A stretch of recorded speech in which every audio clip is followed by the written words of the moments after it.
회복 탄력성을 높이는 방법 8가지 알려드릴게요. 회복 탄력성이라는 단어 요즘에 많이 들어보셨을 것 같아요.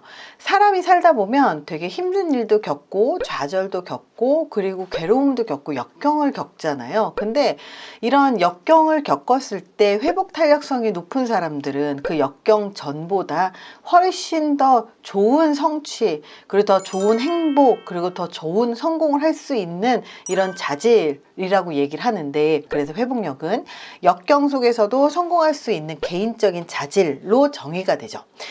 인생에서 우리는 모두 스트레스를 경험하기도 하고 좌절도 경험하고 힘듦도 경험하고 그리고 멘탈이 나가는 그런 순간들이 사람들은 누구한테나 다 있어요. 그렇다면 그런 여러 상황에서 어떤 사람들은 이런 스트레스라든지 좌절을 잘 겪어내고 다루는 사람들이 있는가 반면에 못 다루는 사람이 있다는 거예요. 그렇기 때문에 이 회복 탄력성은 우리 인생에서 이런 어려움을 경험하고 스트레스가 많은 일을 경험하고 좌절을 경험한 후에 이걸 얼마나 잘 회복하고 그리고 이 스트레스라든지 이런 역경을 잘 활용해서 더 잘 이겨나가서 더 성장할 수 있는가를 좌우하기 때문에 회복력은 굉장히 중요합니다. 그래서 이런 회복 탄력성이 좋다라는 건 우리 정신적으로도 굉장히 중요하고 행복에, 그리고 신체 건강에도 굉장히 중요하다는 거예요. 그래서 이런 회복 탄력성을 높이기 위해선 심리학에서 이런 과학적인 기반의 팁을 알려주거든요. 그 첫 번째가 뭐냐, 감정 조절의 기술을 좀 만들어라. 우리가 힘든 시기를 겪거나 좌절의 시기를 겪으면 화가 나기도 하고 불안하기도 하고 굉장히 슬프기도 하고 이 힘듦에 압도당할 수도 있어요. 근데 우리가 이런 감정을 관리하고 조절하는 방법을 배우잖아요. 그러면 이런 것들이 지금은 괴로울 수 있어도 다음에는 괴롭지 않게 감정을 조절할 수 있다는 거예요. 그래서 내 인생에 부정적인 영향을 미치지 않을 수가 있습니다. 이걸 우리가 마음 챙김이라고 하는데, 지금 내가 어떤 감정을 느끼고 있는지, 어떤 생각을 하고 있는지, 그리고 어떤 행동을 하고 있는지를 관찰을 해나가면서 내 인생을 내가 바라는 방식으로 감정을 활용하는 방법, 이런 것들이 굉장히 도움이 됩니다. 두 번째는요, 자기를 돌봐라. 우리가 자기 자신을 돌보지 않는 사람들이 생각보다 되게 많아요. 되게 힘들 때, 어려울 때 멘탈이 안 좋아지면 신체적으로 몸도 안 좋아집니다. 그래서 외모적으로 뭔가 이상하다, 혹은 뭔가 좀 빠진 것 같다, 혹은 신체적으로 건강하지 않아 보인다, 이런 분들이 가만히 보면 개인 사생활에서 문제가 생겨 있는 경우들이 있는 거예요. 그래서 어려움에서 회복하는 또 다른 굉장히 중요한 핵심 부분이 바로 자기관리입니다. 충분히 잠을 자고 또 식사도 건강하게 하고 운동도 적당하게 하고, 이렇게 하는 게 우리 몸이 이 스트레스라든지 아니면 좌절 그리고 부정적인 상황에서 반응을 잘 처리할 수 있게 만듭니다. 심리적인 복원력은요, 신체의 체력하고 함께 갑니다. 그래서 심리적으로 좀 계속 안 좋은 상황이 계속 유지된다면 운동을 하는 게 훨씬 더 낫다라는 얘기가 바로 신체하고 동일하게 가기 때문입니다. 그래서 이 몸을 더 잘 돌보도록 노력하시는 건 중요해요. 세 번째입니다. 삶과 일의 균형이 되게 중요해요. 일을 굉장히 많이 하고 그리고 업무를 과도하게 하는 건 우리 회복을 방해하고 번아웃으로 이어질 수 있습니다. 너무 많은 일을 하고 그리고 통제할 수 없고, 그리고 이 통제할 수도 없으면서 일은 많으면서 월급까지 적잖아요. 그러면 삶과 일의 균형이 망가져 버리죠. 직장에서 대인관계 문제도 포함이 됩니다. 이렇게 자극 요인이라고 하는 것들을 잘 관찰하고 가능하다면 이 스위치를 누르는 거예요. 그래서 회사에서 갔을 때 회사에 몰입을 하고 회사에서 퇴근을 하고 오면 이 스위치를 꺼버리는 거죠. 업무에 대한 스위치를 꺼버리는 거예요. 사람들은 스트레스를 관리할 때 정말 스트레스만 관리를 하려고 하는데요, 가장 중요한 스트레스 관리는요, 퇴근했을 때 회사 일을 생각하지 않고 완전히 벗어나는 것, 이게 굉장히 중요한 스트레스 관리 기법 중에 하나입니다. 네 번째입니다.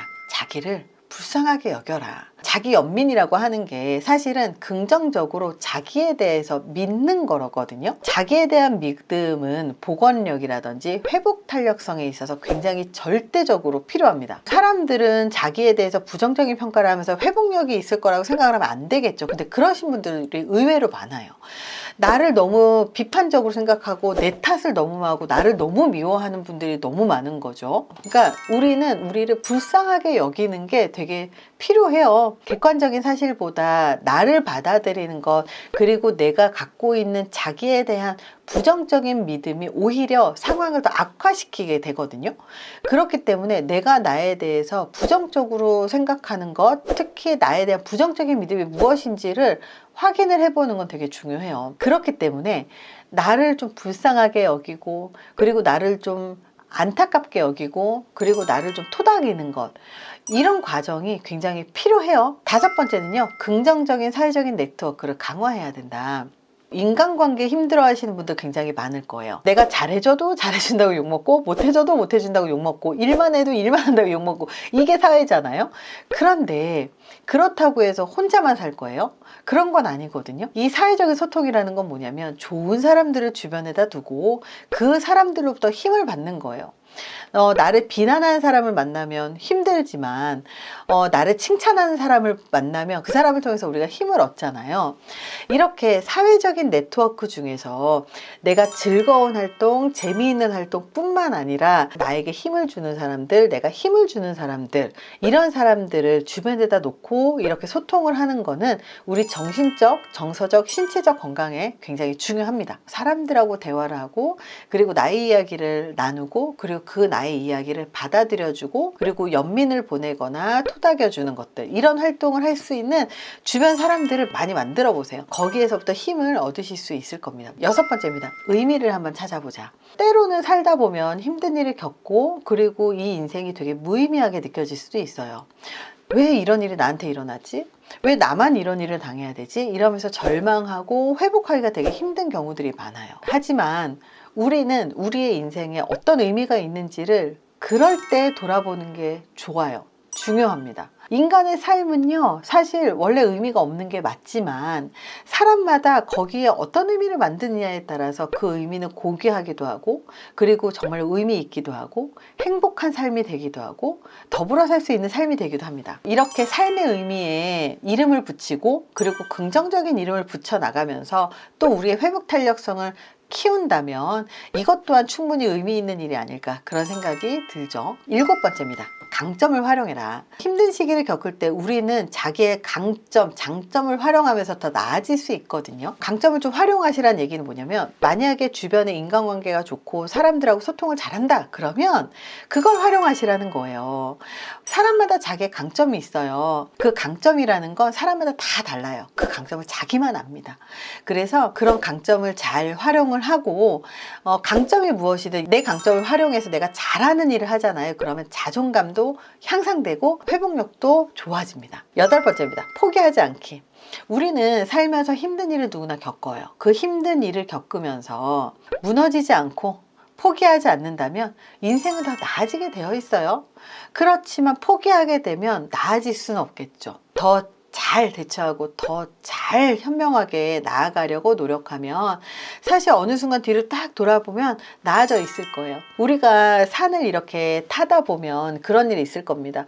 언제 가나 그런 생각이 들 거예요. 하지만 못 가는 사람들은 다 중간에 포기하는 사람들이죠. 포기하지 않고 그냥 한 발 한 발 내딛다 보면 언젠가는 그 맨 끝에 방향으로 갈 수 있다는 사실을 아셨으면 좋겠습니다. 오늘은 우리 인생에서 정말로 중요한 회복력이라고 하는 회복 탄력성을 높이는 방법 8가지에 대해서 이야기를 했는데요. 우리는 언제나 선택할 수 있어요. 더 나아갈 것이냐, 여기서 멈출 것이냐. 더 나아가는 선택을 하실 수 있으면 좋겠습니다. 이번 영상이 도움이 되셨길 바랍니다. 감사합니다.